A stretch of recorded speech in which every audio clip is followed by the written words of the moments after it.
Get ready to hear the 2 pieces of advice that have totally changed how I approach my career as a musician. Are you ready or not? I'm leaving behind all I'm not. You cannot put any limits on me, oh my God. I won't give in to the trends, I'll run this race till the end. I'm a bridge, a large gap, and then I'll do it all again. I'm a full-time dreamer. Full-time dreamer. Full-time dreamer. I'm a full-time dreamer.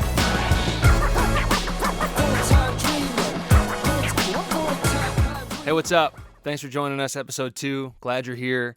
My name's Connor. We are going to talk about today the 2 pieces of advice that have changed how I've approached the pursuit of music, and I'm really excited to share those with you guys. Before we do, I just want to say, whether you're listening to this on the Apple Podcast app, Spotify, it's also a video-based podcast too, so if you haven't experienced both mediums, I would really encourage you.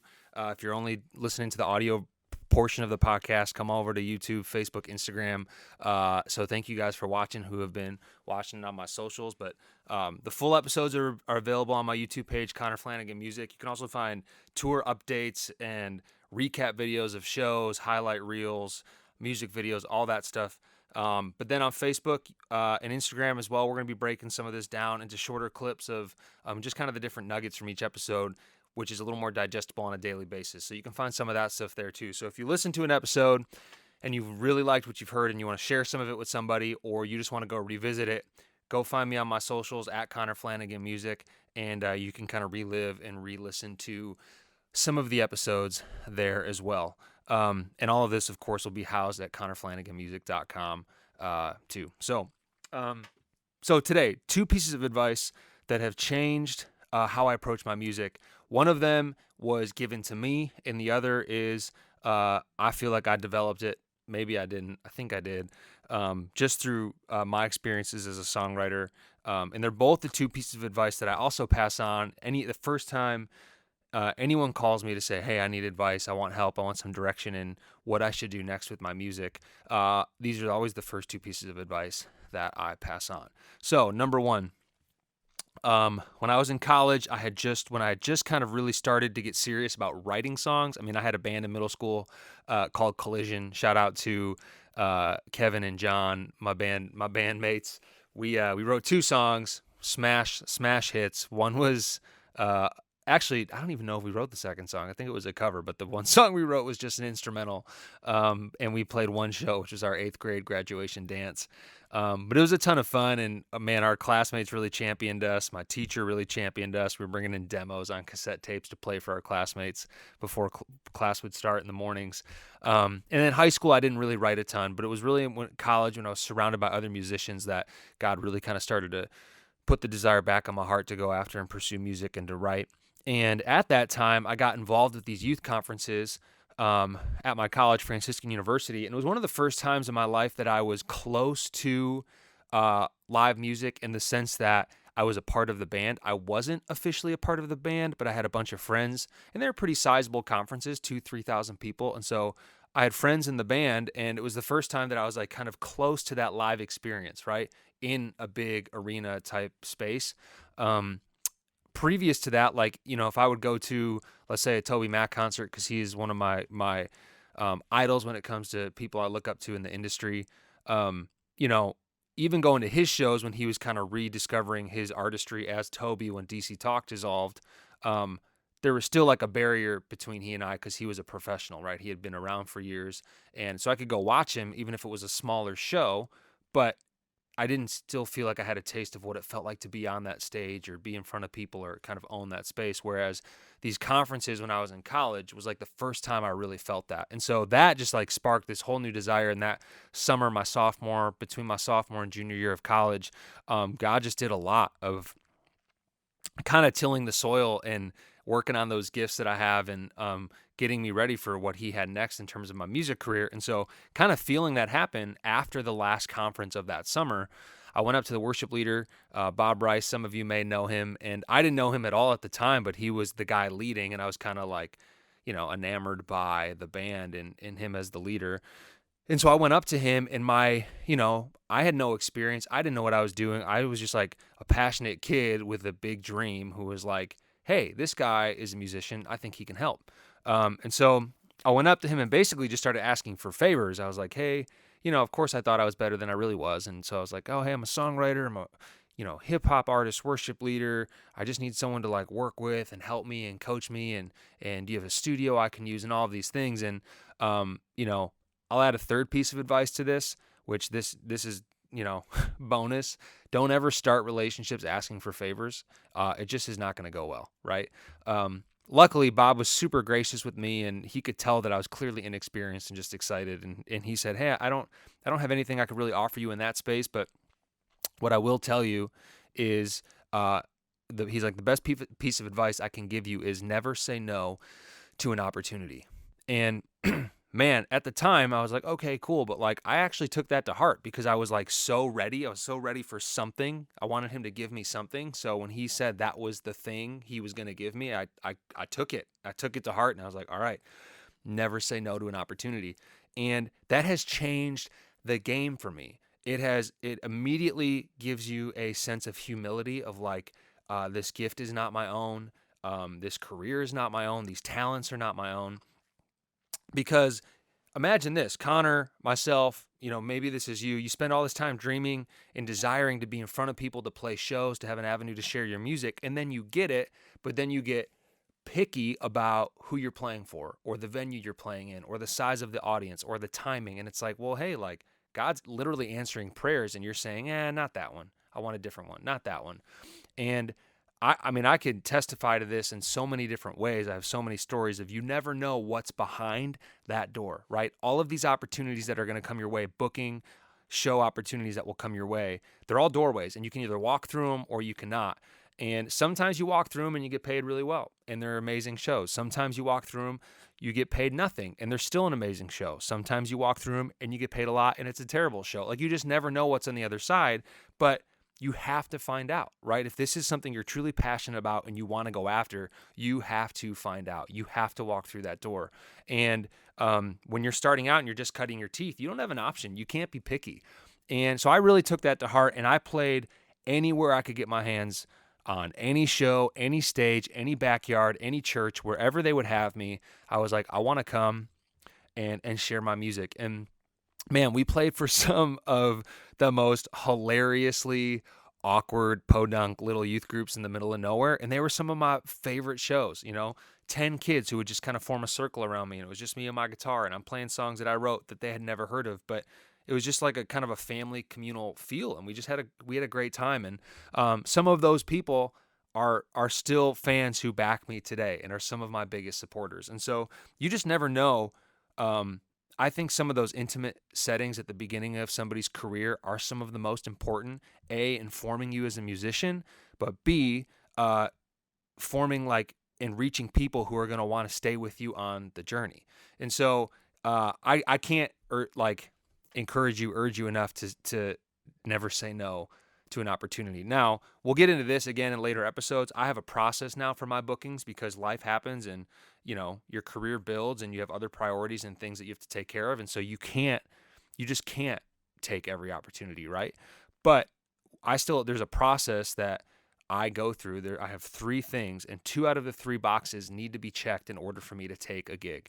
So every gig request that comes my way, prayerfully, I'll look through it and say, okay, does it fit one of these 3 or does it fit 2 of these 3 criteria? And we're going to get into that in another episode about what it's like to book shows, the hustle and the grind of cold calling and booking a tour, booking festivals, all of those things. But for now, if you're at the beginning of your career, or if you're even in the middle and you're just like, you felt stuck, I just want to re-encourage you. Try not to say no to opportunities. Go out of your way to play shows you maybe not normally play. You may make some brand new fans, right? You may learn something about yourself as an artist. You may find out that some songs work better in those unknown settings than not. The second piece of advice that I want to share with you, and is something that I share with anyone who ever calls and says, hey, I want advice in songwriting. I'm feeling stuck. I've got writer's block, whatever. I say, your best songs are ahead of you.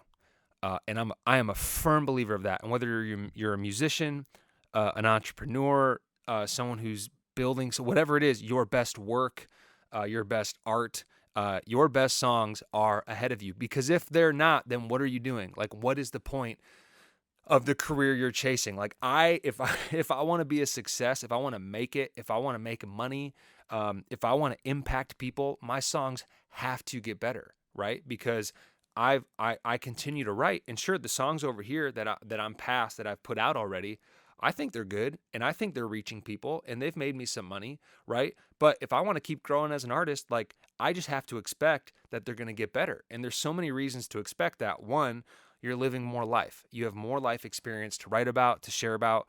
Two, God should constantly be working in your life. So you should always be making yourself, I just saw an amazing Facebook Live with Matt Maher, and he said that, as specifically talking to worship artists, you always have to be ready at a moment's notice for your heart to be open for a revelation from God. That is when a real powerful, impactful worship song can be written, and then you respond to that revelation. Your heart should be open to a moment of revelation, and then we respond to it. And I think as songwriters who want to, tap into the genius of our Creator and show and express who He is in the world, we have to be open to that all of the time. And so if we are, we should always have something new to write about, which means we should be constantly putting out better and better and better songs. And so if you're experiencing writer's block, if you're just like, hey, I don't know where to go, I feel like I've written my best work, then I would really challenge you to look at what you've written, to look at what's going on in your heart, in your life, and say, no, I trust my songs have to get better. Now, that doesn't mean you're not going to go through valleys and write bad songs, but you have to write the bad ones to get to the good ones. Ed Sheeran has a great analogy of, it's like turning on an old faucet and letting all the rusty water get out, and all the kind of the gross, murky water before you get the clean water that's running through it. You have to write the bad songs. You have to write the bad songs to get to the good ones. So just keep writing, keep writing, keep writing, keep writing. And I think this also can be applied, the fact that your best songs are ahead of you can also be applied to a spirit of collaboration. I know a lot of people early on, and I fell victim to this, where you're like, I don't want to collaborate. I'm doing my own thing. I don't want to co-write. I don't want to tour with anybody else because I have it. And I don't want to risk exposing other people to my following or to my fan base, where they might take something from me. And that's one of the biggest lies we can fall into as artists, is feeling like this is ours and it's only meant for us. And again, we'll get into that more as we move through this podcast. But what I want to at least say today is that me trusting that my best songs are ahead of me has given me the freedom to write more songs for other people, and has given me the freedom to dig through my notebooks and say, hey, like, I have a co-write tomorrow morning. I'm going to go through and find a bunch of old song ideas that I've never done anything with, that I really like and that are really near and dear to my heart, but say, hey, they've been sitting in a notebook for 2 years. I keep thinking I'll do something with it. Maybe that song was meant for someone else.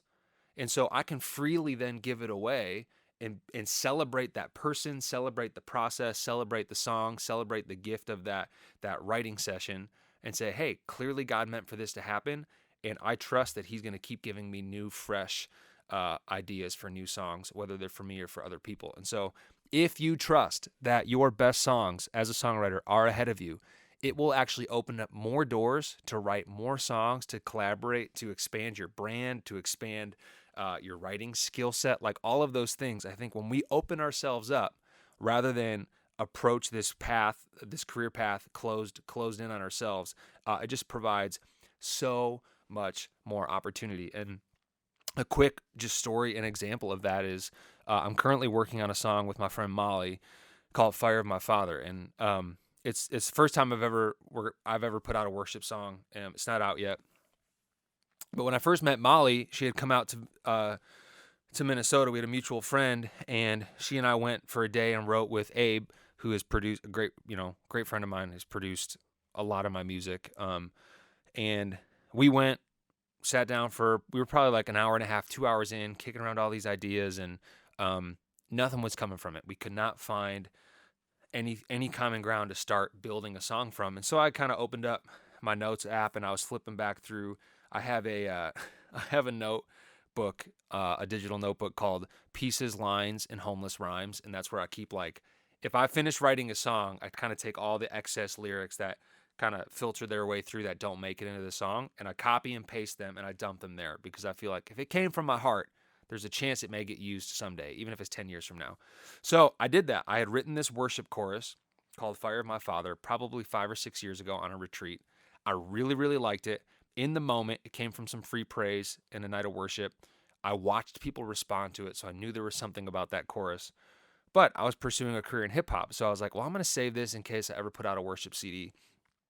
And here we are sitting with Molly, and it just popped into my head. I was like, oh, maybe this would be a good chance to, like, you know, bring up this chorus. And we started writing to it. So I did. We started writing to it. It was going super well, and I kind of felt the selfishness creep in. I was like, man, I don't want to, like, this is my song. I love this song. I don't want to give this song away. But like Molly singing on this track just totally brought it to life. 100%. Like this song was meant for her heart and for her voice. And so again, I had to tell myself, like, you know what? This song has been sitting collecting dust for 5 or 6 years. It would be a huge gift and an honor to be able to give this song freely to Molly to run with and maybe even put out as a solo artist. But I just had to detach myself from it because I believe that better songs are to come, right? And so it was awesome. So I was able to freely let go of that track, say, hey, Molly, like, I want you to put this out. And it turns out throughout kind of the whole process, we're going to end up putting it out as a joint single anyways. So kind of the Lord brought it full circle and allowed me to come back in and be part of the process. But there was a lot of freedom because I trust that there are better songs, better work ahead of me to come. I was able to let go of some really great work that I had already created that could bless another artist, specifically like Molly, as she gets started in her career as a songwriter and as a musician and a worship leader. Like, I think this song could be a really great platform for her to step out on once it comes out. So that whole process was just a chance for me to step back and like watch this little piece of advice that I'm sharing with you guys today kind of like actually work itself out in this situation. So, you know, if you're a songwriter, I just urge you like let go of the selfish tendency that you may have to hold on to your songs or to hold on to your career, to hold on to your craft. Open it up. Allow other musicians into it. Allow other people to be a part of your journey.